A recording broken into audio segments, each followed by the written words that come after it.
Kicking Country 103.1, West Texas rain.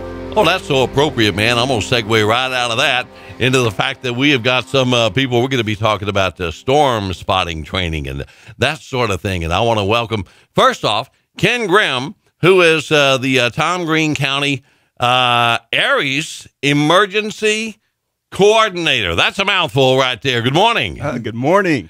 Glad that you are here. And also we have David Barron, who is the president of the Sanangelo Amateur Radio Club, and we're glad that you're here as well. Thank you.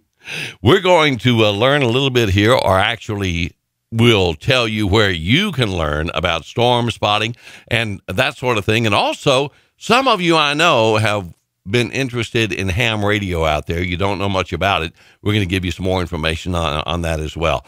And Ken, I want to start with you as far as you've got the storm spotter training coming up. Yes, sir. This weekend, Saturday at 9 o'clock at Trinity Lutheran Church, we're having our annual storm spotter training, and the training is done by none other than Hector Guerrero, our ace weather guy from the National Weather Service. Excellent. He's done this for several years, and the program that he's going to have is absolutely amazing. Yeah, I promise you, you will not go to sleep. You get to see all kinds of footage of tornadoes and rain going vertically and stuff like that. But what he does is he trains you on what the National Weather Service wants to have reported in the event that we have severe weather going on. Right. And once you're trained, then you sign up for that. And it's kind of interesting because a lot of people think that radar, even though they've made great advances in radar, it really doesn't give a complete picture, and it does have some lag time. Right. So whenever they see something on radar that looks kind of interesting, they want people out in the field to be able to go out, look outside, hey, tell us what's going on, and they will train you on what they want to know to report back to them. And we have some crazy weather out here in West Texas. Oh, it can change in a heartbeat. Absolutely. Yeah. I think that's great that because that puts the immediacy into it when there is imminent danger and that sort of thing, and you've got spotters out there. The more spotters we have, the safer we are. Absolutely. And you can spot from your house. A lot of people think that you have to have a ham radio license to spot, and that's just not true. Wherever you are, and you know what the Weather Service is looking for, if you see it, they want to hear from you. Okay. And so the more people we have out there that know this, the better that we can do at the Weather Service to help you make decisions to keep you and your loved ones safe. And that is what it's all about. All right. Now, David, let's come over to you and talk about things. Now, you are involved in a huge way in ham radio because you are the Sanangelo Amateur Radio Club president. Yes. So how long have you been doing ham radio? I've been doing amateur radio since 1988. Wow. Okay. So, a long time. Yes. All right. Now, it plays a huge part as well. Yes. Of course, as Ken was indicating, we do have people that go out into the field and spot for storms. Right. Once again, we are storm spotters, not storm chasers. We don't go directly into the storms. We try to get to a safe location and report what we see to the Weather Service. There is a station at the Weather Service that will be manned by an amateur radio operator that will receive those reports from wherever the National Weather Service office here covers, which actually goes all the way past Abilene.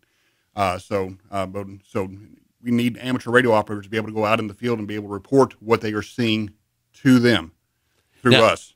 They need to be licensed as far as like you get your ham operator's license. Operator license, excuse me. If somebody's interested in doing that, and like I was saying, ham radio is so interesting because you can talk to people all over the world. Yes.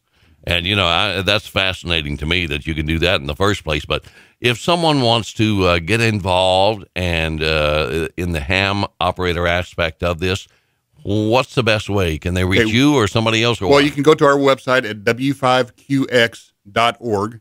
Okay. There will be information on that. We are having a class the weekend following, next weekend, for amateur radio operators. It's going to be on a Friday, Saturday, and Sunday. It's going to be like a Friday evening, all day Saturday, and then part of the day Sunday, where we'll actually have a testing session after the class.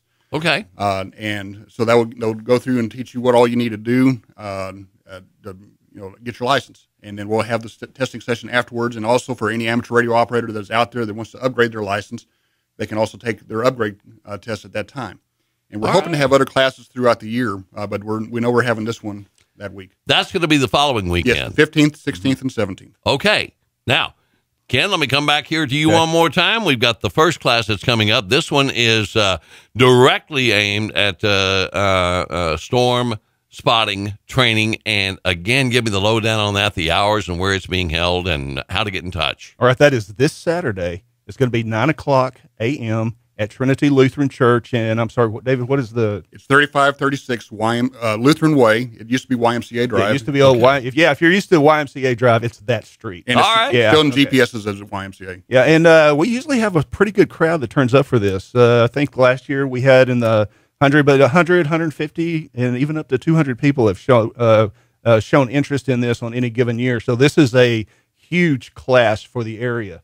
And one thing David kind of mentioned, we have an office in the National Weather Service that we operate, and they call us up and say, hey, storms are coming. We need help. And so we run out there. But the National Weather Service covers the area of a small state. It goes all the way past Abilene. So if there's even weather in Abilene, we get activated to contact all these guys. So it's so interesting. And like I said, weather around here changes in a heartbeat. Yes, it does. It's not boring.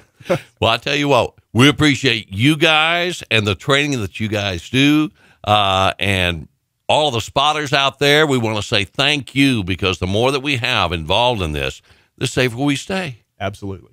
All right, guys, I appreciate both of you coming in so much this morning and you. visiting with us. Thank you for the opportunity.